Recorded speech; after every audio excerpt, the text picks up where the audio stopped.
रफ्तार सर ने बोला था इंटरव्यू में, अगर अंबानी बोलेगा कि तू भिखारी है तो मैं मान जाऊंगा मैं भिखारी हूँ, मैं आर्ग्यू नहीं करूंगा। एमिनम जो सबसे बड़ा रैपर है, रैप वो गॉड। खुद ही ये टैक्टिक पे उसने ग्रो किया। बच्चे लोग बोलते हैं कि हनी सिंह कुछ भी नहीं है, ऐसा सुनना चाहते तो उनको भी खुश कर दिया। चलो अभी सच्चाई बात करते। ओ भाई, अभी जो बड़े बड़े रैपर्स के बीच में चल रही है वो डिस है या वो बीफ है? जैसे किसके बीच में? जैसे मैं पर्टिकुलरली नाम नहीं लेना चाहूंगा। कोई बात नहीं, लो।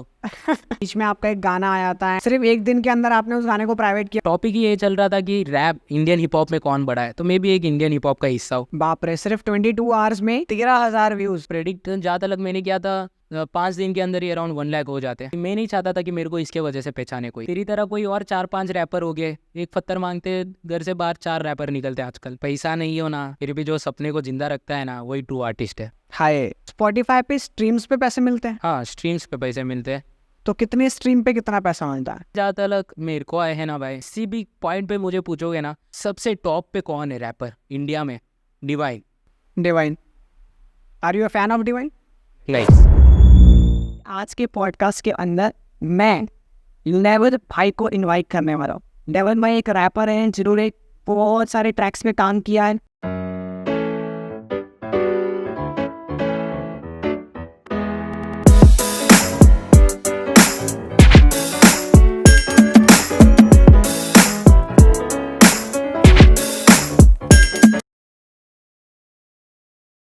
तो लेवल भाई कैसे हो? बस एकदम बढ़िया भाई। एंड लाइक ये मेरा फर्स्ट पॉडकास्ट है आपके चैनल पर। Welcome to DVD podcast. Thank you. And I love to talk about anything, कोई भी टॉपिक हो। एंड पॉडकास्ट के ज़रिए अपन बहुत कुछ बोल सकते हैं। शॉर्ट फॉर्म में अपन कॉन्टेक्स्ट नहीं दे सकते, so podcasts are very important. And शायद से आपके पॉडकास्ट के ज़रिए और लोगों तक बहुत सारी सही इन्फॉर्मेशन मिल सकती है। एज अ पॉडकास्ट करने वाले, I appreciate it man. Like आपने ब्लॉगिंग में ऑलरेडी मचा दिया है, and here we are. Thank you so much भाई, थैंक यू। अच्छा भाई, इंडियन हिप हॉप सीन में इतने सारे डिस क्यों हो रहे? डायरेक्ट ही अटैक कर दिया भाई ने तो। ब्रह्मास्त्र। ब्रह्मास्त्र। देखो भाई, मैं ये मानता हूँ कि अपने इंडिया में कंट्रोवर्सी हो गया, रोड पे कोई लड़ रहे हो झगड़ रहे हो तो उधर भीड़ लगती है। लाइक समझ रहे हो ना? अभी वो ऑनलाइन आ गया है। लोग अभी रोड पे रह के फ़ोन में वीडियो ले रहे हैं अभी के टाइम पे, अभी के एरा में। एंड पहले के टाइम में, आज से 20-25 साल शायद फ़ोन नहीं थे, तो सिर्फ खड़े रहते थे, देखते थे, फिर उसके बारे में ही बातें करते थे। Same to same is like with music. Music को क्या चाहिए? नंबर्स चाहिए। बिना नंबर्स आए पैसे नहीं आते, बिना पैसा आए ब्रांड डील्स नहीं, कुछ नहीं। सो बेसिकली अटेंशन के लिए डिस वगैरह करते। एंड ये सिर्फ डिस है, बीफ नहीं। क्या डिफरेंस क्या है डिस देखो, और बीफ में? ये बहुत सिंपल वर्ड से लाइक मैं ऑडियंस को भी बोलना चाहूँगा। डिस हो गया, डिस ट्रैक, किसी की इंसल्ट करना एक ट्रैक पे, राइट? समझ रहे हो ना? अभी मैंने आपको इंसल्ट कर दी कि अरे भाई आपके बाल कैसे दिख रहे हैं, आपकी शक्ल कैसे दिख रही, आप कैसे दिख रहे हो। आप कंटेंट पे हो गया, कोई भी चीज़ हो गई, तो वो एक तरह से कैसा हो गया? रोस्ट। तो म्यूज़िक का रोस्ट हो गया डिस। अभी फिर आती है बीफ, कि तूने मेरे भाई को गाली दे दी, तूने मेरे माँ को गाली दे दी, या तूने मेरे गर्लफ्रेंड को कुछ गलत बोल दिया, या तेरी माँ को ये ऐसा मैंने कुछ बोल दिया। अभी वो क्या टर्न कर लेती है? दुश्मनी। समझ रहे हो ना? अभी डिस और बीफ, लोगों को पता ही नहीं है दोनों में क्या डिफरेंस है। और जिनको पता है वो लोग मज़े ले रहे, जिनको नहीं पता वो लोग सपोर्ट करने में चढ़े पड़े कि मैं रफ्तार को सपोर्ट करूँगा, मैं एमिवे को सपोर्ट करूँगा, जहाँ से शुरुआत हुई है, जो लोगों को लगता है। भाई, अभी जो बड़े बड़े रैपर्स के बीच में चल रही है वो डिस है या वो बीफ है? जैसे किसके बीच में? जैसे मैं पर्टिकुलरली नाम नहीं लेना चाहूंगा। कोई बात नहीं, लो। लेकिन कुछ बड़े बड़े रैपर्स के मध्य हो रही है, तो वो आप क्या बोलोगे? जैसे अभी बीच में रफ्तार और एमिवे के बीच में हुई। फिर भाई रफ्तार सर ने बोला था इंटरव्यू में, पता नहीं क्या नाम है, राज से ही ऐसे ही कुछ नाम आता है उनका, बीफ जोन्स बोलते हैं हम लोग तो, राज जोन्स, राइट?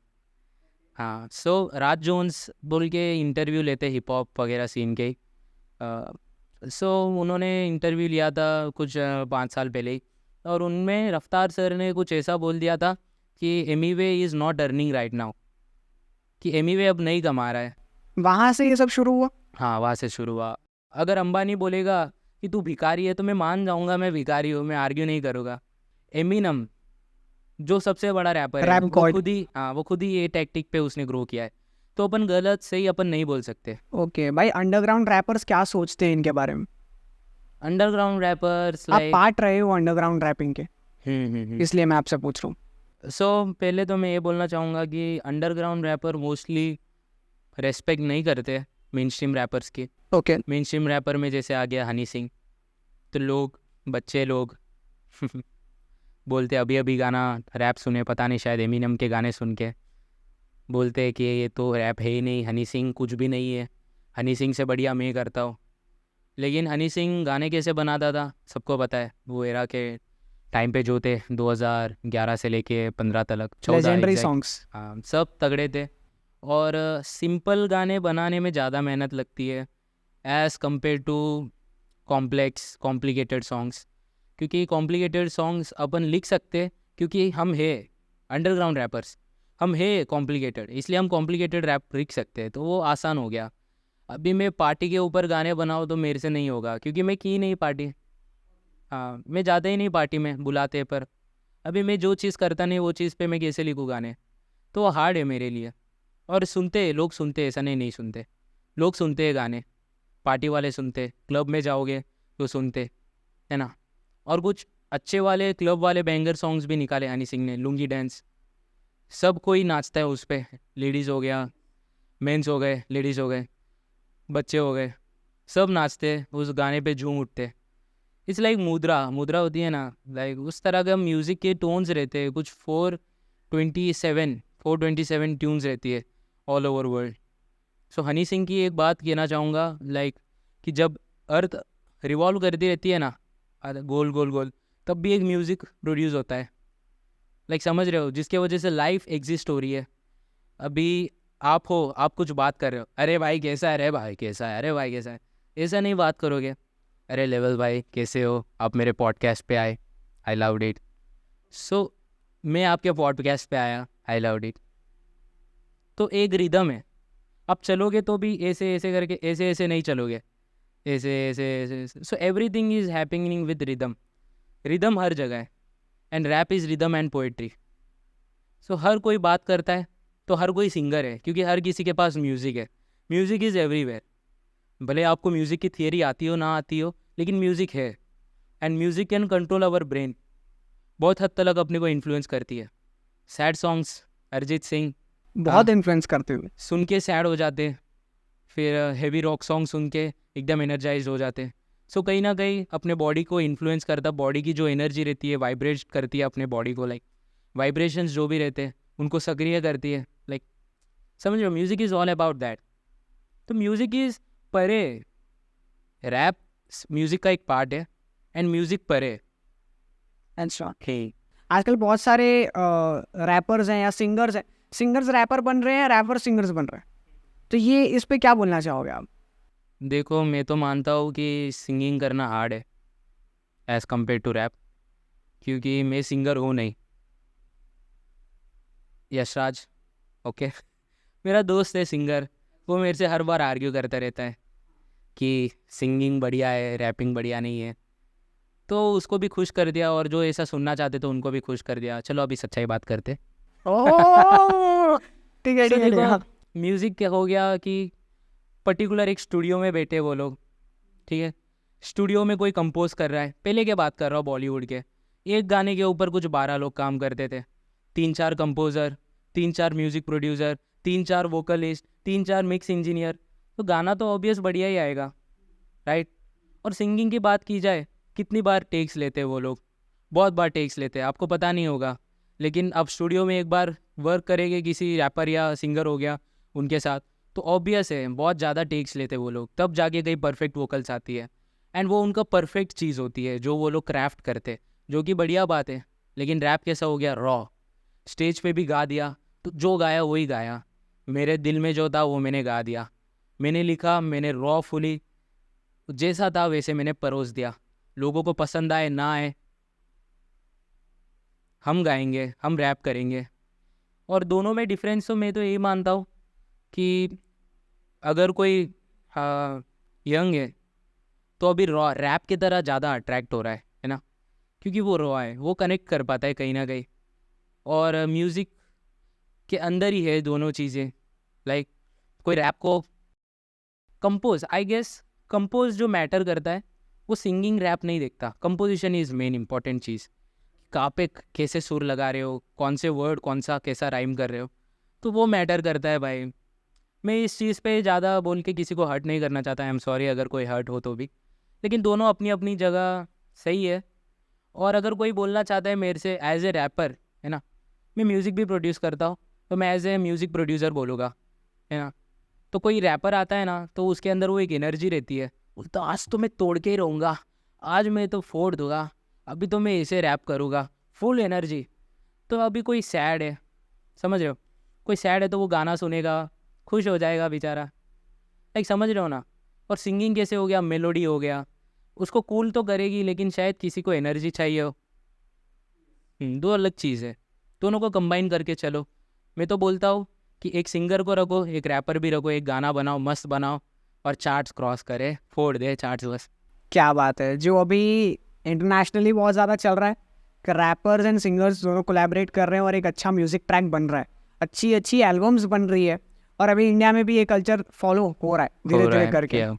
भाई आपकी 2 साल मैंने जर्नी देखी है, बहुत अमेजिंग रही है, अभी भी आपकी जर्नी चल रही है, और इवन हम सबकी जर्नी चल रही है, कभी जर्नी एंड नहीं होती है, चलती रहती है, मैं ये मानता हूँ। अब आप मेरे को ये बताइए 2 साल की जर्नी में आपने क्या सीखा, और आपकी जर्नी के बारे में, कहाँ से स्टार्ट किया था, कैसे आपने अच्छे अच्छे रैप सॉन्ग्स दिए, इसके बारे में कुछ बताइए। देखो मैं 2 साल से प्रॉपर स्टूडियो जाके रिकॉर्ड कर रहा हूँ, है ना भाई। पहले पैसे भी नहीं रहते थे स्टूडियो जाके रिकॉर्ड करने के। कुछ मैं जिधर रहता हूँ उधर से एक तो मेरे को 3 घंटा दूर जाना पड़ता था, क्योंकि मेरा इतना मेट्रोपॉलिटिकल सिटी नहीं था, एकदम बेसिक सा था, मतलब एवॉल्व कर रहा है सिटी। बाकी स्टूडियो वगैरह म्यूज़िक करे वैसा कोई सीन नहीं था, ठीक है। एक तो मेरे को दूर जाना पड़ता है, इतना दूर 3 घंटे चले गए, 2-3 घंटे चले गए। फिर उसके बाद स्टूडियो में भी अपन स्पेंड कर रहे कुछ अराउंड 800 हो गए, 900 हो गए। और मैं उस टाइम पे मेरी एज कुछ थी 15 साल, हाँ 15 साल का था। अभी मैं 21 का हो जाऊंगा। सो लाइक 6 साल हो गए, है ना, उस चीज़ को, कि मेरा मन जब था कि मैं स्टूडियो में रिकॉर्ड करूँ, और अभी का 2 साल प्रीवियस ले लो तो अभी मैं रिकॉर्ड कर रहा हूँ स्टूडियो में। तो इन एंड इटसेल्फ ये मेरे लिए एक अचीवमेंट है, like not an as an artist, है ना, नॉट एज एन आर्टिस्ट की, है ना, मेरे को व्यूज़ ही चाहिए, नंबर्स ही चाहिए। ये भी चीज़ है कि मैं अच्छा म्यूज़िक भी बना रहा हूँ, कभी मैं स्टूडियो जा रहा हूँ, वो भी मैटर करता है आर्टिस्ट के लिए। तो फिर मैं 2015 पकड़ लो, मेरा चैनल भी तभी मैंने रिलीज़ किया था 2015 में? 2015 अगस्त 25 एग्जैक्ट बोले तो। ओके। हाँ, तो फिर उस टाइम के अराउंड मैं सुनता था म्यूज़िक सुनता था मैं, लाइक एमिनम के गाने सुन लिए, केंड्रिक लमार के गाने सुन लिए। हाँ, मैंने खुद ही सर्फ किया था, मेरे घर पे कंप्यूटर था। आपके तो इंस्पिरेशन कौन रहे स्टार्टिंग में? मेरा स्टार्टिंग से इंस्पिरेशन देखो, एक तो एमिनम तो था ही, हाँ एमिनम है। फिर इंडिया में बोलेंगे ना, लाइक मैं ज़्यादा बाहर के रैपरों के बारे में बात नहीं करना चाहता, क्योंकि बाहर के रैपरों के बारे में बहुत लोगों ने बात कर ली है जो हमसे भी ओजी है, जो हमसे एक कदम पहले आए। मैं सेकेंड जेन रैपर हूँ, ये कोई बोलेगा नहीं मैं सेकेंड जेन रैपर हूँ। मैं भी एमी वे के साथी हूँ, मैं भी रफ्तार के साथी हूँ, मैं भी कृष्णा के साथी हूँ। नहीं मैं नहीं भाई, तू नहीं है। तो आज से अगर है ना 6-8 साल पहले भी कर रहा होगा ना, तो लाइक वो लोग ने ऑलरेडी स्टार्ट कर दिया था, ओके। और अभी के नए जो रैपर है वो लोग अपने आप को तोप समझते हैं, समझो, बट जेन डिफरेंस है कि लाइक सबसे पहले बोहेमिया आए, राइट, उसके बाद बाबा सेगल का भी दौर चला था कि बाबा सेगल ने भी बॉलीवुड के अंदर क्रेजी शिट किया, अच्छे गाने गाए, रैप। एंड फिर आए हनी सिंह, बहुत से बंदे, है ना, बहुत से ज़्यादा बंदे कि लाइक उन्होंने क्या है। अभी बदमाश बोल के एक बंदा है जो जिसने इंडिया का सबसे पहला डिस निकाला था, बदमाश ओके? करके? हाँ, बदमाश की ब्रोकिन, ऐसा उनका इंट्रो था, जिन्होंने बादशाह और हनी सिंह पे फर्स्ट डिस निकाला था अराउंड 12 साल पहले। सबका ऐसा नहीं रहता है कि जर्नी सक्सेसफुली होती है म्यूज़िक में, किन की चल जाती है, किन की नहीं चलती। The matter of the fact यही है कि म्यूज़िक बनाते रहो, कोई गारंटी नहीं है कि बनाओगे तो होएगा। ऑब्वियस अर्निंग, पैसा सब मैटर करता है, वो सब चीज़ें कमाओगे तो भी अच्छा रहेगा। बहुत सारे लोग हैं, रैपर है, जो मैं एक्चुअली जेन्युइनली सैड फील करता हूँ, क्योंकि सक्सेसफुल रैपर के बारे में बहुत लोग बात करते हैं ना। अभी लिल गोलू हो गया, एक टाइम पे मचा रहे थे, अभी भाई के भी इतने गाने नहीं आ रहे। ऑब्वियस अर्न किया है, बाकी हम नहीं चाहते कि अभी भी उनका चले, दौर चले, है ना। हम चाहते हैं कि वो अभी भी अच्छा खासा जो उनका टाइम था वो वापस वापस आए। लेवल भाई, आपने अभी तक कितने ट्रैक्स बना दिए ऑन रिकॉर्ड? लाइक मैंने पब्लिश 8 गाने ही किए। 8 गाने आपने पब्लिश किए? हाँ, 8 और गाने बैक किए। हैंड में आपके पास कितने गाने पड़े हुए हैं अभी? मेरे पास 55 पड़े हैं भाई। 55 पड़े हुए हैं? 55। धीरे धीरे करके बॉम्ब फोड़ने वाले हो। अरे नहीं भाई, मैं खुद गाने बनाता हूँ, फिर सोचता अच्छा नहीं लगा मेरे को, मैं बोला ट्रैश। अच्छा नहीं लगा तो रिजेक्ट कर देते हो? हाँ, डाल देता हूँ भाई। मैंने जो गाने लगाए मेरे को अच्छे लगे इसलिए मैंने डाले। थोड़े लोग को अच्छे नहीं लगते, जैसे मेरा गाना है ब्रोकन लव बोल के, वो बहुत से लोगों को पसंद ही नहीं आता। वो बोलते क्या गाना बना दिया तूने, क्यों बनाया। एंड मैं सोचता हूँ कि कोई बात नहीं भाई, अच्छा नहीं लगा तो अगला गाना बनाऊँगा, लोगों को पसंद आए जैसे भी गाने बनाऊँगा। स्मोक हाई बनाया मैंने जिस टाइम पे ड्रिल चल रहा था। यस, मैं उसी पे बात करने वाला था। स्मोक हाई आपका जो सबसे सो फेमस सॉन्ग है। मेरे करियर का सबसे बड़ा हिट है फॉर मी एटलीस्ट। उस पर 1 लाख व्यूज़ आए एंड 10,000 स्ट्रीम्स प्लस आए स्पॉटिफाई पे। सो ये गाना ऐसा था कि ये पब्लिक को चाहिए था गाना, ड्रिल टाइप में, ड्रिल वाइब हो गया। लोग उस टाइम पे ड्रिल गाने सुन रहे थे इंडियन सीन में। Rest in peace to Pop smoke.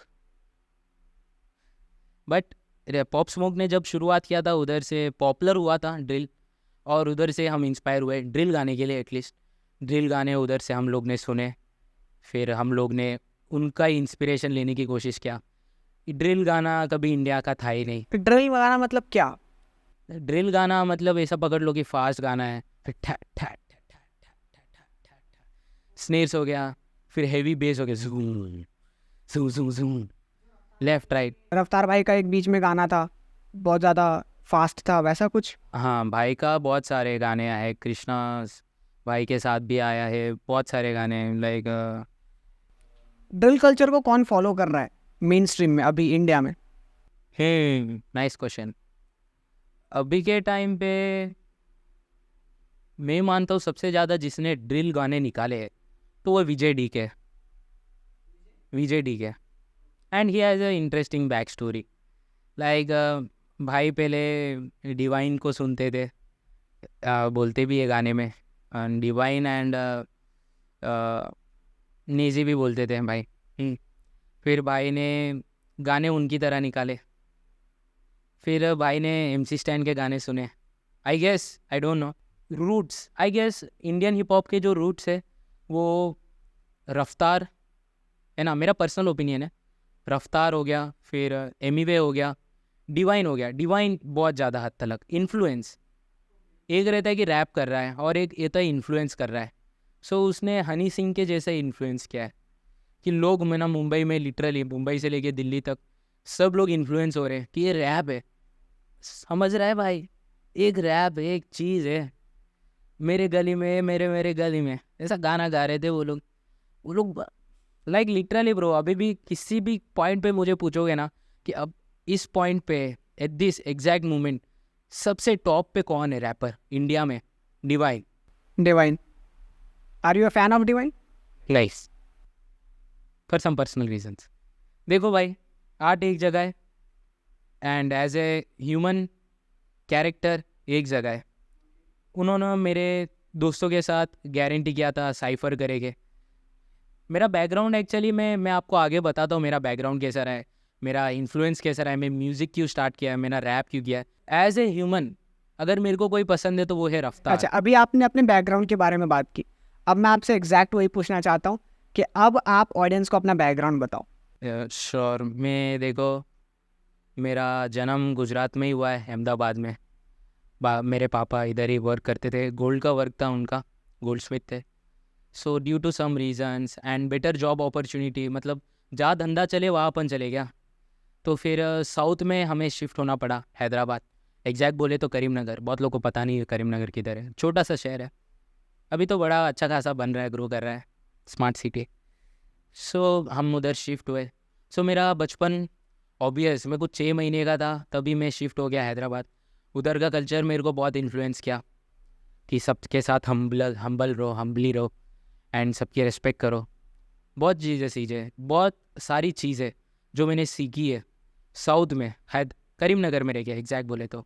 आजू बाजू वाले लोग, उनकी ह्यूमिलिटी हो गए, हम्बलनेस हो गया, लाइक वो किस तरह से ट्रीट करते, हर एक चीज़ वो मेरे में गुन गुन के भरी पड़ी है, ठीक है ना, कूट कूट के भरी पड़ी है लाइक।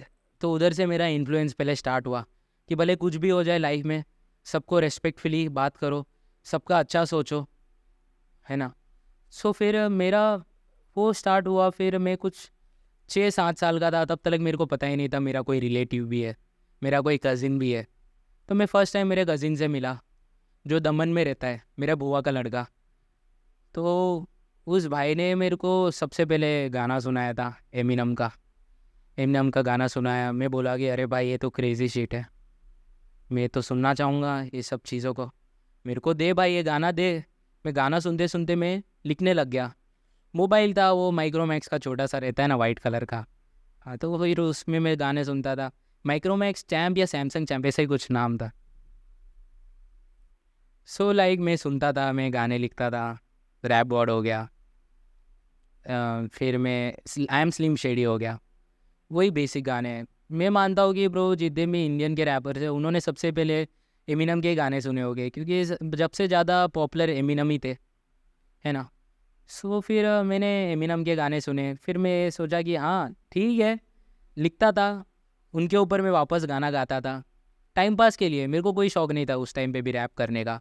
और मेरा जो कज़िन था, भाई को तो बनना था एकदम फुल ऑन रैपर, एकदम बैगी जीन्स, फुल ऑन एकदम लंबे शर्ट टी शर्ट, एकदम full on hip hop jeans पहनना।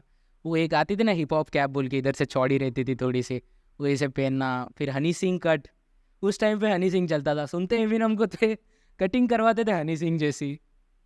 सो इन्फ्लुएंस हो रहा है लाइक हनी सिंह के गाने। भाई ने भी कोशिश की, फिर भाई ड्रग्स में पड़ गए थे मेरे कज़िन। हाँ, सो भाई मैरिजुआना टेक ज़्यादा करने लग गए। सो उनके सपने वही के वही रह गए ब्रो, लाइक लिटरली। सिगरेट से चालू किया था उन्होंने अपने दोस्त के साथ, दीक्षित है उनका नाम, and I love him man. Like मेरे लास्ट ब्रीथ तक अगर ऐसा कोई बोले ना कि लाइक भाई को कोई गोली मारेगा, तो मैं बोलूँगा पहले इधर मार, भाई पीछे खड़े रहने दे, पहले मेरे को मार। मैं बोल रहा हूँ ना भाई, बहुत से रैपर है जो एकदम तगड़े हो सकते थे लेकिन ड्रग्स के वजह से कोलैप्स हो गया। Don't take drugs man. मैं सब हिप हॉप की तरह जीता था, बाकी मेरे को रैप नहीं आता था और मेरे को बनना भी नहीं था रैपर, मेरे को सिर्फ कूल लगना था। मैं तो कूल लगता था, 2-3 बंदियाँ पड़ जाती थी, मैं हो गया भाई काम, मेरे को नहीं चाहिए और कुछ। मैं था ही नहीं मेरा, मेरे को सिर्फ कूल लगना था। फिर उसके बाद क्या, उसके बाद टाइम जाने लगा, गुजरने लगा। फिर उस टाइम के मैंज म्यूज़िक के साथ देसी हिप हॉप बोल के ऐसा एक गाना आया था रफ्तार पाजी के साथ, रफ्तार भाई के साथ। तो फिर रफ्तार वो वर्स उनका सुना, लाइक दैट वाज किलर। मैं पागल हो गया। मैं गाना कम से कम मैंने 1 हफ़्ता सुना, एवरीडे सुनता था मैं। फिर मैं सोचा कि भाई कुछ तो करना है, ऐसा ही कुछ करना है मेरे को, क्योंकि मेरा दिमाग में अटक गया था गाना पूरा। देखना आप भी सुनना, आपको पता होगा मोस्टली या ना हो। फिर उसके बाद मैंने सुना एमिवे का उस टाइम पे कुछ गाना वायरल था, ऐसा कुछ शॉट नहीं है। सो मेरा पहला रैपर जो देसी हिप हॉप का वो एमिवे ही है जिसको मैंने सुना है। पता नहीं बहुत लोग एडमिट ही नहीं करते, पता नहीं उनकी मेंटालिटी है, सोचते कि मैं उससे कम ना हो जाऊँ, उसका बोल के मेरे को हेट ना मिले। फिर डिवाइन को सुना, फिर मैंने नेजी को सुना, ये 3 थे। फिर मैंने दिल्ली रैपर्स, सबसे पहले दिल्ली रैपर हो गया रफ्तार, उसके बाद मैंने किसी दिल्ली के रैपर को नहीं सुना। मैंने अभी तक बहुत से रैपर्स हैं जिनके बहुत ज़्यादा फेवरेट है, अच्छे नंबर्स आते हैं, अभी तक उनको नहीं सुना है। मैं बहुत कम सुनता हूँ। मैं चाहता हूँ कि मेरा इन्फ्लुएंस ना हो जाए उनकी तरह, कोई पॉइंट पे ऐसा ना लगे सिमिलर हो, तो मैं ट्राई करता हूँ कि थोड़ा बहुत सुन लो, हो गया। फिर दिल्ली के रैपर कौन हो गए, दिल्ली के रैपर मेरे को पता नहीं, लाइक रफ्तार ही है जो जिनको सुनता था मैं। एंड मुंबई के रैपर ये 3 है। तब 2015 चल रहा था, 15 का टाइम। फिर उसके बाद मैंने सोचा अब तो मैं खुद ही बनाऊँगा। तो मैं खुद ही म्यूज़िक बनाता था, बहुत गंदा बनाता था मैं म्यूज़िक। मैं सोचता कोई बात नहीं, मैं म्यूज़िक ही बनाऊँगा लेकिन। फिर मैं म्यूज़िक बनाते रहा। फिर मैं केंड्रिक लमार को सुनता था, बाहर के रैपरों को भी सुनता था, मेरे को मज़ा नहीं आया। मैं सोचा कि हाँ ठीक है, उन्होंने ही रैप लाया है, बाकी मैं कुछ अपने टाइप में ही बनाऊँगा, ठीक है? मैं अपना तड़का दूँगा, मैं जो हो वो लाऊँगा। सो ये मेरा बेसिक स्टोरी है ना? कि मैंने म्यूज़िक कैसे लाया। फिर मैं म्यूज़िक प्रोड्यूस करता था एक्चुअल में पहले तो। साउंड क्लाउड पे अपलोड कर देता था। मैं सोचता था कोई ना कोई रैपर आके तो खरीद ही लेगा। किसी ने खरीदा ही नहीं 6 महीने तक। फिर मैं सोचा मैं तो खुद ही बना दूँगा इसके ऊपर गाना। फिर मैंने रैंडमली गाना गाया, बनाया, डाल दिया और इसी तरह से मेरी जर्नी स्टार्ट होती गई। इसके ऊपर भी बहुत कुछ बात कर सकते हैं, लेकिन मैं चाहता हूँ कि थोड़ा मिस्ट्री बनाए रहे। आगे कभी बोलेंगे वैसा। हाँ, मेन अभी नहीं चाहता कि मेरी जर्नी क्या है, ये क्या है, क्योंकि मैं अभी खुद अभी कर रहा हूँ। हाँ, मैं अभी खुद प्रोसेस में हूँ। जब हो जाएगा मेरा प्रोसेस 7 से 5 साल बाद, तब मेरा जर्नी बताऊँगा। इतना काफ़ी है क्या? हाँ, आप लोग भी सुनेंगे, चलना भाई अभी आगे बढ़। ट्रैक्स के माध्यम से बताओगे, रैपिंग के माध्यम से बताओगे? रैपिंग के माध्यम से मैं बताना चाहता हूँ। तो म्यूज़िक इवॉल्व बोल सकते हैं। मैं हिप हॉप हो गया, देसी हिप हॉप हो गया, दोनों में क्या डिफरेंस है? हिप हॉप तो वो हो गया काले लोगों का कल्चर। फिर देसी हिप हॉप अपना आ गया, अपना स्टाइल गरीबी से स्टार्ट हुआ है अपना देसी हिप हॉप। लाइक गरीबी के बारे में बात कर रहे थे, फिर धीरे धीरे कूल बनने के लिए फिर मैं तेरी गर्लफ्रेंड का ही बंदा हूँ, तेरी गर्लफ्रेंड मेरे पे मरती है, ऐसे गाने बने। फिर ऐसे ऐसे इवॉल्व करता गया। अभी बहुत ज़्यादा वैरायटी है। अभी भगवान के ऊपर गाने भी बनते हैं, देसी हिप हॉप पर्टिकुलरली। हाँ, गॉस्पेल्स हो गए, क्रिश्चियन वो लोग जीसस के ऊपर ही गाने बनाते हैं। पोइट्री हो गया, देसी हिप हॉप को DHH के नाम से भी जाना जाता है ना? DHH हो गया, IHH हो गया। देसी मतलब देसी, अपन देसी हुए। अगर अमेरिका का कोई बंदा है, वो अमेरिका में रहता है, तो अमेरिका में वो क्या बोलेगा? मैं देसी हूँ। ओके भाई, रैपिंग में टाइप्स होते हैं क्या? हाँ, रैपिंग में टाइप होते हैं, जैसे कि ट्रैप हो गया, मम्बल हो गया, एंड उसके बाद लोफी हो गया, जो कलमिंग मोस्टली प्रॉबली। मेरे को तो हार्डकोर रैप ही चाहिए, वही सुनता हूँ मैं। और मेरा इन्फ्लुएंस ऐसा ही था ब्रो, लाइक गैंगस्टर टाइप में जीना। अभी मैं बहुत सीधा हो गया हूँ। मेरा तो लाइफ इन्फ्लुएंस उस तरफ से ही गया है। अच्छा इंसान बना, फिर अच्छे से बुरा इंसान बन गया, सब चीज़ों में गया, मारने लग गया। बड़े बड़े आदमी भी थे एकदम लंबे चौड़े, मैं थे, हमारे पीछे भी तो थे बंदे थे, हम तो लेके आते थे। रॉड हो गए, स्टिक्स हो गए, हॉकी वाले। तो फिर बहुत कुछ किया है। लाइक कभी कभार तो ऐसे होता था कि वो लोग ही है ना बंदे लेके आते थे, जो मेरे दोस्त ही थे, मेरे दोस्त को ही लेके आते थे, बोलते थे कि भाई मारेंगे नहीं होगा, मैं वो कोई बात नहीं देखते। तो फिर उधर से कहीं ना कहीं मेरा मेंटालिटी चेंज हुआ है। इस चीज़ पे मैं एक बात बोलना चाहूँगा कि लाइक दिल टूटे सॉन्ग सुनो, लेकिन ज़्यादा लंबे तलक समय तलक मत सुनो। और सुन के सैड होते हैं, मैं तो ऐसे ही हूँ, मैं ऐसे ही रहूँगा, मैं रोते रहूँगा। क्यों रोना भाई? मत रो, पैसे कमाओ। पैसा है तो अच्छा खासा लाइफ जी लोगे। भाई जब आपका स्टार्टिंग पीरियड था, तब माफिया मुंडेर के बारे में आपने सुना था? हाँ, मैंने जब हनी सिंह के बारे में सुना था, तब माफिया मुंडिर के बारे में भी पता किया था मैंने। मेरे को पहले पता नहीं था हनी सिंह और रफ्तार दोस्त भी है। जब पता चला मैं तो खुश हो गया। मैं तो बोला वाह ब्रो, कलेक्शन है भाई इधर तो, collection of people, powerful people, जिन्होंने कर्व किया है लिटरली देसी हिप हॉप को। ऐसे जा रहा था, उन्होंने कर्व करके ऐसे डाल दिया, ऐसे भी नहीं, डायरेक्ट ऐसे ही डाल दिया। अभी तो लेके जाएंगे डायरेक्ट इस लेवल पे रफ्तार ने। फिर मैं तो पागल होता था, रफ्तार और हनी सिंह दोस्त है बोल के, फिर पता चला ये दोस्त। अंडरग्राउंड रैपर्स इस चीज को कैसे देखते थे, कैसे बात करते थे माफिया देखो, मुंडेर के बारे माफिया में? मुंडिर खुद अंडरग्राउंड रैपिंग वाला सीन ही था। वो एक टीम था, वो कुछ नहीं था, वो बस एक एंटिटी थी, बॉडी थी। और हनी सिंह ऐसा था कि लाइक सबसे उम्र में भी बड़े वही थे, और म्यूज़िक उन्होंने सीखा था। रेस्पेक्ट करना बनता है क्या, म्यूज़िक प्रोड्यूसर है तो। इस सब प्रोसेस के बीच में बहुत ज़्यादा पॉलिटिक्स वगैरह हुई है। रफ्तार सर को बोला था कि आपका वीडियो शूट है, और जब सीन पे पहुँचे फिर बताया गया कि अभी कोई वीडियो शूट नहीं चल रहा, जबकि चल रहा था। तो कहीं ना कहीं एक तरह से आर्टिस्ट को तोड़ देता है। अब हनी पाजी और रफ्तार पाजी दोनों में कुछ वर्सेस जैसा कुछ चल रहा है अभी के सिनेरियो में? देखो, अभी जितना गंदा तो हर केस नहीं है। अभी का सीन बहुत ज़्यादा गंदा हो गया, मतलब तुम अपने पेरेंट्स के साथ नहीं सुन सकते, इतनी ज़्यादा गालियाँ है। लाइक शिट ब्रो, लाइक ऐसे गाने सुनने तो सुनो यार, लेकिन फैमिली के साथ नहीं सुन सकते है ना। और तुम क्लब में भी नहीं बजा सकते, एक तरह से देखोगे तो इतने ज़्यादा गाली वाले गाने हो गए तो कोई सुनना नहीं चाहेगा। और अफ्तार और हनी सिंह का ऐसा था कि क्रेडिट का था, क्रेडिट से ज़्यादा प्रोमिसेस।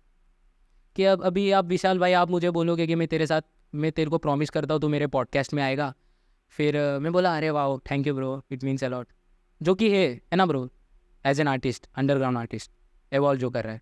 एंड फिर उसके बाद मैं स्टूडियो पे आता हूँ, दरवाजे तलक आता हूँ, मैं देख रहा हूँ कि अरे भाई इधर रिकॉर्डिंग चल रही है। फिर जिग्नेश भाई ऐसे थोड़ा सा दरवाज़ा खोल के बाहर ही बोलते मेरे को, अभी आपका कैंसिल हो गया, वीडियो शूट नहीं चल रहा, कोई नहीं चल रहा। तो बुरा लगेगा ना ब्रो, लिटरली समझ रहे हो। तो उनके साथ गुजरा है, कहीं ना कहीं it hurts man. Promises, it's not about credit, कुछ नहीं है ब्रो, प्रॉमिस होता है ब्रो, यही है रियलिटी। तो भाई आप किंग भाई के गाने सुनते हो? हाँ, आई लव इट। ओके, उनके बारे में कुछ कहना चाहोगे, उनके राइज के बारे में? Respect, just one word.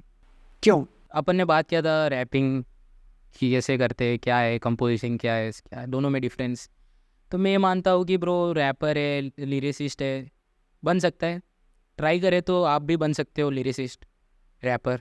बाकी कंपोज़र नहीं बन सकता भाई कोई भी, उसके लिए भाई भगवान आता है, तेरे को देके जाता है, उसके अलावा कोई नहीं है ब्रो सीन। मैंने खुद भी अभी जब गाने कंपोज किए मैं सोचता भाई ये इतना अच्छा गाना मैंने कैसे कर दिया। आई डोंट नो मैन, गाने वायरल होते हैं ना तो ऊपर वाले की कृपा है। भगवान में मानो, भगवान को पूजो, या तुम्हारे जो भी है जिनमें मानते हो आप, पूजो, प्रे करो। मैं मानता हूँ कि ब्रो लक है, लक भगवान की जो ब्लेसिंग्स रहती है ना, वो लक है। वो 1% लक, 99% हार्डवर्क ही बोलते हैं, पता है ब्रो। क्योंकि जब तुम 99% हार्डवर्क करते हो ना तो भगवान को लगता है ये मेरा बंदा है, मैंने इसको धरती पे भेजा और ये इतना मेहनत कर रहा है, चल ले 1% लक। वो 1% लक है ना, भारी पड़ जाता है 99% टैलेंट पे भी कभी कभार। सो मेरा मानना यही है कि प्रे करो, जो आ रहा है वो आने दो। और कंपोजिशन इज़ वेरी हार्ड, हर कोई नहीं कर सकता ब्रो। जो कंपोज़र है आई रेस्पेक्ट देम। म्यूज़िक कंपोज़र हो गया, म्यूज़िक का सिर्फ नॉर्मल कंपोज़र हो गया जो सिर्फ नॉर्मल कंपोज करता है, इधर इंस्ट्रूमेंट अरेंजमेंट हो गए, वो लोग भी हो गए। टैलेंट लगता है ब्रो अरेंज करने में, क्योंकि उनको म्यूज़िक थियरी सीखना पड़ता है पहले तो। एंड भाई कितना खर्चा होता है कंपोज करने में एक गाने को? खर्चा तो क्या है ब्रो, कितने गाने आपने नहीं सुने होंगे जो लाइक मोबाइल में उन्होंने रैंडमली गा दिया है ना, फिर वो वायरल हो गया क्योंकि कंपोजिशन अच्छा था। तो I guess composition cost zero. आप अगर सक्सेसफुल सिंगर बनना चाहते हो तो उसका कॉस्ट है ज़ीरो, लेकिन सक्सेसफुल सिंगर के साथ बिजनेसमैन बनना चाहते हो ना तो यू नीड कॉस्ट, क्योंकि आप बहुत अच्छे सिंगर बन सकते हो और किसी को पता भी नहीं हो। अभी मैं बात करने वाला हूँ हसल 1.0 एंड हसल 2.0 के ऊपर। कहीं ना कहीं किंग भाई के करियर में बहुत ज़्यादा ग्रोथ मिली हसल से। हसल 1 पहले आया था जिसमें किंग निकले थे, जिसमें बेला निकले थे और बहुत सारे लोग निकले थे जो अभी बहुत अच्छा काम कर रहे हैं। हसल 2.0 आया, उसमें से भी कुछ अच्छे अच्छे रैपर्स निकले, लेकिन डिफरेंस था क्या दोनों शोज़ में? या फर्स्ट श्योर डिफरेंस था। सबसे बड़ा डिफरेंस ये था कि सीज़न 1 में रफ्तार था, सीज़न 2 में नहीं थे। ओह सबसे बड़ा डिफरेंस। हसल 1.0 में जो रैपर थे कहीं ना कहीं वो कैटेगराइज करते थे उनके साथ जो 2014-15 के अराउंड रैप उन्होंने स्टार्ट किया था, है ना। एमीवे के लेवल के ब्रो ये सब जो भी थे ना, एमीवे के लेवल के थे। नॉट इन द सेंस कि एमीवे को कम बता रहा हूँ, बाकी उस टाइम पे एमीवे ने भी स्टार्ट किया था 2013-14। तो ये जो लोग थे ना सीज़न 1 में, ये वो लोग थे जिनमें टैलेंट था, बहुत टाइम से स्ट्रगल कर रहे थे, लेकिन उनको चांस नहीं मिला। तो उनको एक ज़रिया मिला कि लाइक हसल 1.0 से उनको कुछ स्टार्ट मिले, गाड़ी चालू हो जाए उनकी। एंड एक तरीके से आप देखोगे तो अभी एमीवे हो गया, किंग हो गए, दोनों का लेवल मेरे को तो भाई सेम ही लगता है। ऊपर नीचे जिनका पर्सपेक्टिव है, म्यूज़िक टेस्ट उनका, मैं as in a term successful बोल रहा हूँ, दोनों सक्सेसफुल है ना। अभी एमीवे के गाने किंग आने से पहले भी बहुत ज़्यादा सक्सेसफुल थे। एमीवे ऑलरेडी टॉप पे था उस टाइम पे जब किंग सक्सेसफुल नहीं हुआ, लेकिन फिर भी किंग टॉप पे क्यों आया? क्योंकि दोनों का स्ट्रगल एक जैसा है bro. I mean it when I से कि है ना, एक टाइम के, एक एरा के जब वो लोग बंदे आते हैं ना तो उनको रेस्पेक्ट डिजर्व सेम करते हैं वो लोग, भले सक्सेसफुल हो कि ना हो। ओके एंड हसल 2.0 के अगर देखा जाएगा तो उसमें जो पैराडॉक्स हो गया, 19 साल का है ना, 19 साल का है। और भाई ने स्टार्ट किया था कुछ अराउंड 2019 में, 2019 है और 2014, 5 साल का फ़र्क ये रहा। और 2019 18-19 पकड़ लेते, 5 साल अभी ये भी हो गए। तो प्रॉपर हिप हॉप स्टार्ट हुआ है इंडिया में 10 साल से। भाई एक आर्टिस्ट के लाइफ में हेटर्स कितना ज़्यादा, कैसे आपको वो अफेक्ट करते हैं? जैसे कि मुझे याद है बीच में आपका एक गाना आया था एंड आई गेस उस गाने को आपने प्राइवेट कर दिया। सिर्फ एक दिन के अंदर आपने उस गाने को प्राइवेट किया था, उसका रीज़न मैं जानना चाहूँगा क्यों और उसमें ऐसा क्या था? कंट्रोवर्शियल है थोड़ा, लेकिन मैं चाहता हूँ कि इस चीज़ के ऊपर भी मैं थोड़ा लाइट डालूँ। ओके, ये जर्नी में सोच रहा हूँ actually how to put the words on, कैसे मैं कहाँ पे वर्ड्स रखूँ, कि मैं नहीं चाहता कि मैं कोई गलत वर्ड बोलूँ इधर उधर। Okay, so the thing is, जब मैंने एक गाना निकाला था उस टाइम पे चल रहा था एमिवे वर्सेस कृष्णा का बीफ, और दोनों का रेस्पेक्ट है, ह्यूज रेस्पेक्ट, पहले ही बोल देता हूँ, फिर भी हेट करने वाले करेंगे। फिर एमिवे ने लाइन लिखी थी उनके माँ पे, कृष्णा के माँ पे, और एक टॉपिक ही ये चल रहा था कि रैप इंडियन हिप हॉप में कौन बड़ा है, तो मैं भी एक इंडियन हिप हॉप का हिस्सा हूँ। अभी आपके आजू बाजू में कोई लोग झगड़ा करेंगे तो आप चाहो तो ना भी बोलो, आप चाहो तो बीच में जाके बोल भी सकते हो कि तूने इसको माँ को कैसे गाली दे दी, है ना, आपका दोस्त ही है समझो, लेकिन जो भी है सुनते हो आप उस बंदे को भी।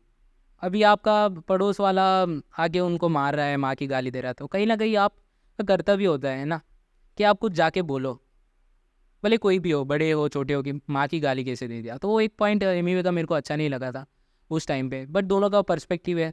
एमिनम माँ की तो क्या गालम गाली है, पूरा full on beef, full on explicit content, बहुत ज़्यादा गंदी गंदी गालियाँ देते थे। एंड गाने चलते गाने है ना, गालियों से, फैक्ट है, जहाँ हेट होता है वहाँ गाने चलते, जहाँ गालियाँ होती है वहाँ गाने चलते भी। इसको अगर मैं एक वर्ड बोलूँ ना, so at the end of the point, है ना, ह्यूमन एवोल्यूशन हो गया, नहीं तो ह्यूमन का ब्रेन साइकोलॉजी, जो भी बोलना है वो बोलो, वायलेंस हो गया, सेक्स हो गया, मनी हो गया, इन सब चीज़ों के अराउंड ही लोगों का इंटरेस्ट रिवॉल्व करता रहता है, एवॉल्व करता रहता है। मानो या ना मानो, आप वेब सीरीज वो देखोगे जिसमें ये तीनों चीज़ें है कहीं ना कहीं। सो लोग ये देखते हैं, जिनको बोलना है बोलो। मेरे को बुरा लगा था तो मैंने डिस बनाया था एमिवे जी के ऊपर। उस डिस ट्रैक के बारे में बताइए, जिस डिस ट्रैक को आपने पब्लिक से प्राइवेट कर दिया, उसके बारे में। उस टाइम पे ब्रो लाइक कहीं ना कहीं बहुत ज़्यादा लोग इन्वॉल्व इन द सेंस सुनने के लिए, नॉट वो वाले इन्वॉल्व, लोग सुन रहे थे, लोगों को पसंद आ रहा था, मज़े ले रहे थे सब लोग। फिर उस बीच में मैं था, मेरे को जेन्युइनली था कि मैं कुछ शायद इम्पैक्ट लाऊं, कि इस चीज़ पे गाली नहीं देना है, क्योंकि मैंने उस चीज़ में कोई ऐसा नहीं बोला था कि तेरी मम्मी को गाली दूंगा तो कैसा लगेगा। मैंने बस बोला कि इस तरह से रैप करने से नहीं होता, अच्छा नहीं लगता। मैं ही गलत था एक्चुअल में, इसलिए मैंने प्राइवेट किया। क्योंकि जब हेट कमेंट्स आने लगे, उन्होंने जस्टिफिकेशन दी कि रैप है ब्रो, लाइक उनकी मर्जी, वो कुछ भी बोले, है ना, कुछ भी बोले इन द सेंस कुछ भी, मतलब बोलेंगे तो बोलेंगे अपन भी। लेकिन कृष्णा ने भी गाली दी थी उनके गर्लफ्रेंड के ऊपर, मतलब डबल एंटोंड्री, नहीं तो डबल मीनिंग टाइप्स में जोक्स पे जैसे वर्ड प्लेस किए थे। तो फिर गलती शायद दोनों की थी, इसलिए मैं गलत था कि मैंने उन पे डिस्ट्रैक्ट बना दिया। एंड वो गाना अराउंड 22 आवर्स में ही 13 के पहुंच गया था, और मेरे सब 2K ही थे। 2K के लिए 13K मतलब कितना, 10x हो गया व्यूज़। बाप रे, सिर्फ 22 आवर्स में 13,000 व्यूज़। प्रेडिक्ट जहाँ तक मैंने किया था 5 दिन के अंदर ही अराउंड 1 लाख हो जाते हैं आराम से, 5 दिन के अंदर 1 लाख व्यूज़ हो जाते हैं। बट द थिंग इज़, मैंने प्राइवेट इसलिए किया कि मैं नहीं चाहता था कि मेरे को इसके वजह से पहचाने कोई। मैं बोला कोई बात नहीं, व्यूज़ नहीं आएंगे तो चलेगा, because ethics greater than statistics. Yes, ताकि आपको आगे चल के कोई ये ना बोले कि आप डिस ट्रैक की वजह से आज इतने फेमस हुए हो। बहुत बड़े बड़े वो हिप हॉप चैनल्स ने कवर कर दिया था, मैंने उनको रिक्वेस्ट किया प्लीज़ हटा दो इसको। कवर कर लिया था कवर कर ऑलरेडी? लिया था ब्रो, लाइक लिटरली मैंने 2 बजे रिलीज़ किया था रात के, और सुबह 5 बजते बजते उस पर 5,000 व्यूज़ भी हो गए। और हिप हॉप के चैनल्स जो थे वो लोग ने मेरा न्यूज़ कवर रखा था। बाप रे। और भाई अभी तक अगर वो गाना होता तो अभी आप कहाँ होते? शायद 1 मिलियन तो पहुंच जाता, 1 मिलियन पहुंच हाँ, जाते पहुंच आप। जाता। लेकिन जस्ट प्रेडिक्ट कर रहा हूँ मैं मे बी और may be not, but may be अगर होता भी तो मेरा वापस डाउनफॉल हो जाता, क्योंकि मेरे सब्सक्राइबर आराम से 10-20 हज़ार हो जाते, लेकिन ऑडियंस रिटेंशन नहीं मिलता मेरे को, उन लोग को सिर्फ डिस सुनना होता। फिर आपको कंटिन्यू डिस को कैरी ऑन करना पड़ता है, ऐसा कुछ है? मैं नहीं चाहता था इन सब चीज़ों में पढ़ूँ। कोई जेन्यूनली मेरे से कुछ आके बोलेगा तभी मैं बोलूँगा। मेरे को नहीं पता उनको, उन लोग को मैं पर्सनली नहीं जानता हूँ। Respect them, I respect both of them. दोनों ही अच्छे आर्टिस्ट है, दोनों ही टॉप लेवल के आर्टिस्ट है, दोनों सक्सेसफुल है। मेन थिंग ये है, कैसे भी कर रहे हो, कोई कॉन्ट्रावर्शियल है, कोई टेक्निकल है, कोई मेलोडी करता है, जो भी करता है, उनके घर पे पैसे आ रहे हैं, उनके माँ बाप को वो लोग वो चीज़ें दिला रही है जो हेटर लोग कभी दिला भी नहीं सकते हैं उनके माँ बाप को। सो मैं तो भाई हेटर का उस टाइम पे मैंने ये सोच के रखा था कि मेरे, क्योंकि ये मैंने की है ना भाई चीज़, इसलिए मेरे को हर्ट हो रहा था, क्योंकि मैंने डिस किया था। और एक तरह से देखो लोग लाइक क्या बोल सकते हैं, लाइक काउंटर करेंगे कि तूने बिन वजह डिस किया। किन किन को मैं समझाऊँ क्यों किया, क्या नहीं किया। मैं बोला कि भाई मैंने डिस तो किया है, रीज़न कुछ भी हो, लेकिन किया है मैंने डिस, तो मैं सोचा हटा देता हूँ मैं इसको, मेरे को नहीं चाहिए। अभी भी आपके पास वो गाना है, हाँ गाना पड़ा है मेरा, ट्रैक रखा हुआ है? ट्रैक पड़ा हुआ है। ऑन एयर करने का कोई प्लान नहीं है? नहीं ब्रो, मैं रेस्पेक्ट करता हूँ ब्रो, क्योंकि आपको मैंने बोला एमीवे को सबसे पहले सुना था, तो कहीं ना कहीं मेरे को हर्ट किया था कि मैं जिसको सुना हो वो ऐसे क्यों कर रहा है। अच्छा भाई, अब मैं थोड़ा ना आपसे कुछ जनरल क्वेश्चन करना चाहूँगा जो कि बहुत सारे अंडरग्राउंड रैपर्स जानना चाहते हैं। आप भी एक अंडरग्राउंड रैपर हो अभी, ठीक है, लेकिन आप काम कर रहे हो, आप हैदराबाद में काम कर रहे हो, आप वडोदरा में काम कर रहे हो और बाकी जगह पे भी काम कर रहे हो। How to be a rapper, एक कॉमन क्वेश्चन जो लोगों के अंदर होता है। Nice question. रैपर बनना है, लेकिन तुमने कहीं ना कहीं कोई चीज़ देखी है ना, कि मैं ये चीज़ देखी है, मैं उसकी तरह रैप करूँगा।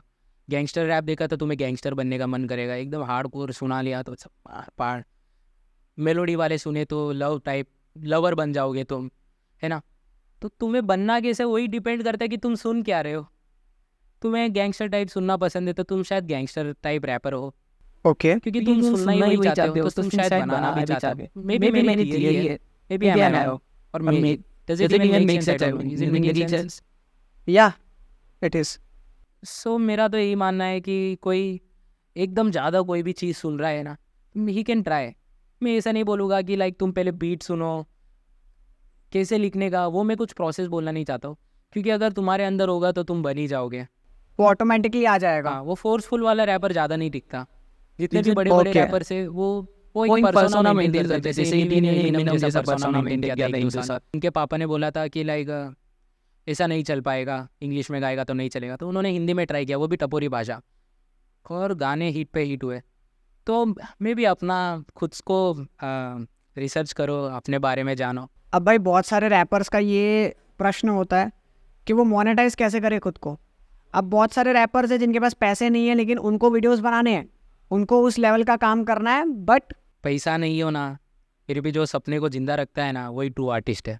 हाय मस्त लाइन। हाँ, ये बहुत पर्सनल बात है ब्रो, कि पैसे नहीं हो पाते, हाँ, फिर वो लोग गाना लिखना भी छोड़ देते। छोड़ दो, मत बनाओ। और जिनके पास पैसे नहीं होते और जिनको बनाने का मन भी करता है, ट्रू आर्टिस्ट मैं ही हूँ। सो लाइक ब्रो, कुछ नहीं है भाई, ये सब मनगढ़ंत कहानी है, पैसा नहीं है, वो नहीं है, नहीं है तो मत करो भाई, क्यों जता रहे हो यार। नहीं है तो ना, पैसा नहीं है तो उसके ऊपर गाना बनाओ, सुनने वाले सुनेंगे, कोई ना कोई कनेक्ट करेगा। तेरी तरह कोई और 4-5 रैपर हो गए, एक पत्थर मांगते घर से बाहर 4 रैपर निकलते आजकल। बड़ा ही कंट्रोवर्शियल स्टेटमेंट दिया जा रहा है लेवल भाई के द्वारा। देखो भाई, मैं तो यही मानता हूँ, तुम्हारे पास पैसे नहीं है तो कमाओ, जॉब करो भाई। पैसे क्यों नहीं है, ये देख रहे हो माइक 8-9 हज़ार 12 हज़ार का माइक है, भाई के पास 12 हज़ार का माइक। पैसा नहीं है क्या है? हर जगह पैसा ही है। तुम्हें कमाना नहीं आता, कमाओ पहले, बनो, कुछ बनो। पैसा नहीं कमाना आता है तो मत बनो आर्टिस्ट भी, बनना है तो बनो यार, अच्छा आर्टिस्ट बनो। हाँ ठीक है ना, थोड़ा मेरे को सिर्फ एक सिंपल फॉर्म बता दीजिए, एक सिंपल स्ट्रैटेजी बता दीजिए, पैसा कैसे आता है और स्पॉटिफाई कितना पैसा देता है, ये सारी चीज़ें बता दीजिए। अगर कोई न्यू रैपर है वो स्पॉटिफाई पे डेफिनेटली अपने गाने अपलोड करेगा, कितना पैसा मिलता है? मैं मानता हूँ कि भाई स्पॉटिफाई पे रिलीज़ करो या यूट्यूब पे रिलीज़ करो, मैटर नहीं करता, चांसेस बढ़ जाते हैं, मैं मानता हूँ। क्योंकि मेरा जो लेटेस्ट ट्रैक है यूट्यूब पे इतना अच्छा परफॉर्म नहीं किया, but by God's grace, Mahadev ji की कृपा से मेरा गाना स्पॉटिफाई पे अच्छा चल रहा है। 400 लिजनर्स एवरी डे बढ़ते जा रहे हैं मेरे, जो कि बहुत बड़ी बात होती है मेरे लिए एटलीस्ट। जो ग्रो कर रहा है। सो फिर बात ऐसी आती है कि अगर तुम स्पॉटिफाई पे अपलोड करना चाहते हो और तुम अच्छे आर्टिस्ट भी हो, जो मैं मानूंगा कि तुम अच्छे आर्टिस्ट हो, मेरे हिसाब से हर कोई अच्छा आर्टिस्ट है, किसी को समझ नहीं आता थोड़े लोग को, तो मैं तो मानूंगा तुम अच्छे आर्टिस्ट ही हो, अच्छा गाना कर रहे हो। अगर तुम अच्छा गाना कर रहे हो ना, तो स्पॉटिफाई पे डालने के बहुत ज़्यादा ज़रिए है। ट्यून कोर हो गया, और उसी के अराउंड क्लोन, एग्जैक्ट क्लोन नहीं, बाकी उसी के जैसे सिमिलर वेबसाइट्स मिल जाएगी डिस्ट्रीब्यूटर, म्यूज़िक डिस्ट्रीब्यूशन के लिए। सो उस पर कुछ तुम्हें पे करना पड़ता है साल का, फिर तुम गाने को अपलोड कर सकते हो। और जैसे जैसे तुम गाने अपलोड करते रहोगे, तुम्हारा एक कैटलॉग बनेगा जो कि तुम्हें हेल्प करेगा आगे किसी बंदा, ब्रांड डील देने वाला या बिजनेसमैन म्यूज़िक का, कि तुम्हें अप्रोच करे। सो मैटर करता है स्पॉटिफाई पे गाने आने के, लेकिन उससे भी ज़्यादा मैटर ये करता है कि तुम यूट्यूब पे ही बना रहे हो, लेकिन यूट्यूब पे अच्छा खासा चल रहा है, अच्छा चल रहा है, व्यूज़ आ रहे हैं। अभी तुम गाने बना रहे हो, व्यूज़ नहीं आ रहे, तुम बोलते हो मैं आर्टिस्ट तो अच्छा हो लेकिन व्यूज़ नहीं आ रहे, तो शायद तुम गाने ऐसे बनाओ जिन पे व्यूज़ आ सके, है ना आए तो भी कोई बात नहीं ब्रो, अपने हाथ में रिजल्ट्स नहीं है ना। स्पॉटिफाई पे स्ट्रीम्स पे पैसे मिलते हैं, हाँ, स्ट्रीम्स पे पैसे मिलते हैं। तो कितने स्ट्रीम पे कितना पैसा मिलता है? मैंने जहाँ तक मेरे को आए हैं ना भाई, मेरे को कभी कभी 200 स्ट्रीम्स पे मेरे को 30 रुपये आए, इंडियन करेंसी में बोल देता हूँ डायरेक्ट। 200 स्ट्रीम्स पे 30 रुपये? और एक बार ऐसा भी हुआ है कि मेरे को 2000 स्ट्रीम्स आए थे, और 2000 स्ट्रीम्स पे मेरे को सिर्फ 40, ओ सिर्फ 40 रुपये? हाँ 40 रुपये 2000 स्ट्रीम्स। सो मैं मानता हूँ कि ये वेरी करता है, और उससे भी ज़्यादा मैटर ये करता है कि तुम डालो, बस डालते रहो, है ना। ये अपना डिजिटल वर्ल्ड तो आपको पता है ब्रो, किसी का सगा नहीं है। आज मैं वायरल हो गया, सक्सेसफुल हो गया, फिर मैं मर भी गया, तो एक पॉइंट के बाद लोग याद रखेंगे ब्रो। बाकी आई डोंट नो मैन, मेरे हिसाब से याद रखेंगे, लेकिन जस्ट फॉर सम रीजंस कि इसने ये गाना गाया था, अच्छा लगा मेरे को। नॉट लाइक कि पहले के टाइम पे कैसे रहते थे, लाइक कोई राइटर हो गया, सिंगर हो गया, उनकी अभी भी बात करते थे लाइक कला कला कला, ना कि जस्ट एक गाने के बारे में बात करेंगे मेरे हिसाब से, जो कि मैं नहीं चाहता। मेरे को 4 दिन का नहीं कमाना है, मेरे को लेगेसी बिल्ड करनी है। मैं मरूँ ना, फिर भी मेरे गाने सारे बजे, एक दो नहीं। अच्छा भाई, 10,000 व्यूज़ पे, 10,000 स्ट्रीम्स पे स्पॉटिफाई कितना पैसा देता है? 700 रुपीज़। 700 रुपीज़ फॉर हाँ, 10,000? ऊपर नीचे हो सकता है, ऑब्वियस, ज़्यादा डिफरेंस नहीं होगा। ओके, सब आर्टिस्ट का अलग अलग पेमेंट होता है? देखो ना कितना कम सुनाई देता है, 10,000 स्ट्रीम्स हो गए और 700 रुपये। सो होता है भाई, आर्टिस्ट बनना है ना ब्रो, तो सेक्रीफाइस करना पड़ता है। तुम करो यार, जॉब करो यार, पैसा कमाओ। अभी इसमें हीट हो गए ना, बहुत ज़्यादा हीट, फिर पैसा है। बीच में रहोगे तो 5-6 हज़ार परफॉर्मेंसेस के मिल जाएंगे, कई शो पे चले गए। और मैं तो म्यूज़िक प्रोड्यूस भी करता हूँ, तो मेरे को म्यूज़िक प्रोड्यूस करने के भी कभी कभार 4-5 हज़ार मिल जाते हैं। मेहनत तो मेरी फुल रहती है, और जब मैंने बीट बना के उसको दे दी, मेरी जान है वो, मेरी बीट मैंने बनाई है भाई, यस। मेरे लिए तो स्पेशल है, लेकिन मैंने उसको दे दिया। अभी मैं उसके ऊपर गाना भी नहीं बना सकता, क्योंकि हर बीट में बना तो मेरे को लगता है मैं इसके ऊपर मैं खुद ही बनाऊँगा, तो वो नहीं होता है। देते भी है, और क्या रेंज में 5 हज़ार में दे दिए, मिक्स मास्टर हो गया। तो कुल मिला के अगर कोई अच्छा खासा कर रहा है, जिसको टैलेंट है, पैसे नहीं कमा पा रहा है, तो सिर्फ म्यूज़िक से आप शायद से आप खुद का खर्चा निकाल सकते हैं। आपका फ्यूचर गोल क्या है? अब क्या है आपका नेक्स्ट टारगेट? बहुत ज़्यादा ब्रॉड क्वेश्चन है एक्चुअली, बहुत ज़्यादा फील्ड्स में जा सकते हैं। जैसे अभी मैं इंजीनियरिंग भी कर रहा हूँ, अभी मैं इंजीनियरिंग के साथ साथ अभी मैं म्यूज़िक प्रोड्यूस भी कर रहा हूँ। मैं म्यूज़िक प्रोड्यूस में आगे निकल जाऊँ। ओके, आपको म्यूजिक प्रोड्यूसर बनना है या रैपर बनना है पर्टिकुलर? मेरे को भाई आर्टिस्ट बनना है। अच्छा, हाँ, क्या बात है, आर्टिस्ट। सो भाई आर्टिस्ट तो बनना है, लेकिन इसके अंदर कैटेगराइज ये सब चीज़ें तो आती है। लिरिसिस्ट हो गया, लिरिसिस्ट कमाता है, रैपर भी कमाता है, म्यूज़िक प्रोड्यूसर भी कमाता है, सब कमाते हैं। अच्छा बनाओगे तो मेरा दिल का सुनना है मेरे को, क्योंकि मैंने स्टार्ट आपको पता होगा बोला है, तो म्यूज़िक प्रोड्यूसर के थ्रू किया था। करता हूँ मैं म्यूज़िक प्रोड्यूसर में, अगर बाय गॉड ग्रेस ऐसे हो कि मैं बहुत ज़्यादा कमा रहा हूँ म्यूज़िक के through, music as a music producer, और भगवान चाहे कि मैं ना बनाऊँ रैप सॉन्ग्स, तो भगवान की मर्जी है ब्रो, मैं इसमें कुछ नहीं कर सकता। कि मैं मेरे गाने बना रहा हूँ रैप सॉन्ग्स और वो चल नहीं रहे, है ना, क्योंकि भगवान है ना कुछ हिंट्स देते रहते कि तू म्यूज़िक प्रोड्यूस कर रहा था, कोई ले ही नहीं रहा था, तो म्यूज़िक प्रोड्यूस करते करते रैप भी कर, चलने लगा, तो may be it's a hint कि मैं रैपरली थोड़ा ज़्यादा ग्रो करूँ, है ना ब्रो। बहुत ही अच्छा लगा आपसे बात करके। थैंक यू सो मच, आप TVD पॉडकास्ट में आए। ओके, एंड आप सभी लोगों को बता दूं कि लेवल बाई के साथ एक गाना किया है, प्रपोज कर दिया, जो कि सारे स्ट्रीमिंग प्लेटफॉर्म्स पे अवेलेबल है, स्पॉटिफाई, अमेजॉन म्यूजिक, और आप यूट्यूब पे भी सर्च कर सकते हो, वहाँ पे भी मिल जाएगा। ठीक है, उसकी बीट्स, जो रैप है, वो सब चीज़ें लेवल बाई ने करी है। ठीक है, और आप जो अभी TVD पॉडकास्ट देख रहे हो, इसके स्टार्टिंग में और एंडिंग में हमारा जो इंट्रो आता है, उस इंट्रो का थीम म्यूजिक भी लेवल बाई ने दिया है। ठीक है, तो level by is a great producer, music producer, और बहुत ही अच्छे रैपर है, लिरिसिस्ट भी काफ़ी थैंक अच्छे यू हुआ। Bro, thank you so much level by, means a lot. Thank you, means a lot क्या बाई। फ्रेम है, दिखेगा हाथ मिला रहे। गले भी मिलेंगे वो पर्सनली मिलेंगे। Okay, thank you so much भाई, एंड आने वाले शोज में आपको ज़रूर बुलाया जाएगा। मेरे को बहुत अच्छा लगा पॉडकास्ट पे आके, वाइब अच्छा है ब्रो, मेरी नज़र उस पे ही जा रही है, silver play button, silver play button बहुत चमकीला है, ब्लिंग है ब्लिंग। और मेरी नज़र उस पर जा रही है, TVD podcast. Do subscribe. Yes, इस तरीके के पॉडकास्ट और देखना चाहते हो तो नीचे कमेंट करो, इस पॉडकास्ट की क्लिप्स को अपने इंस्टाग्राम पे डाल सकते हो। मिलते हैं एक नए पॉडकास्ट पे।